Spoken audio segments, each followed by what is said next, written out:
દેવભૂમિ દ્વારકા જિલ્લાના ખંભાળિયામાંથી વિદ્યાર્થી વિઝા ઉપર આવેલ સિરિયન નાગરિક ઝડપાયો છે।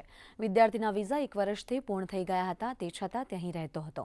આ વિદેશી નાગરિક વર્ષ 2019માં સ્ટુડન્ટ વિઝા ઉપર સિરિયાથી ભારતમાં રાજકોટ આવી અને મારવાડી એજ્યુકેશન ફાઉન્ડેશનમાં વર્ષ 2023માં અભ્યાસ પૂર્ણ કરી અને ચિત્તોડ ખાતે માસ્ટર ડિગ્રીનો અભ્યાસ કરવા માટે આવ્યો હતો।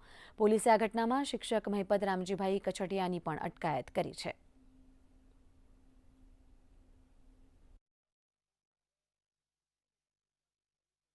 સિરિયન નાગરિક અલી સન ઓફ કામેલ અલી જે સિરિયાનો રહેવાસી છે અને 2019માં અહીં વિઝા લઈ અને સ્ટડી કરવા માટે મારવાડી સ્કૂલની અંદર આવેલો અને એનું સ્ટડી 2023માં પૂર્ણ થયેલ અને તેઓને દેશ છોડી અને સિરિયા જવા માટે પણ કહેલ, પરંતુ તે સિરિયા ગયેલ નહીં અને તે રાજકોટ છોડી અને જામખંભાળિયાની અંદર પ્રેસિડેન્ટ સ્કૂલ છે જે મહિપતભાઈની, તેમાં તેની સાથે છેલ્લા 2 વર્ષથી રહેતો હોય એવું લાગે છે અને અવારનવાર પોતે રાજકોટ પણ જતો હોય અને હાલમાં તે ત્યાંથી મળી આવેલ છે। તેના વિરુદ્ધમાં ફોરેનર્સ એક્ટ મુજબ ગુનો દાખલ કરી અને બંનેને અટક કરવામાં આવે છે।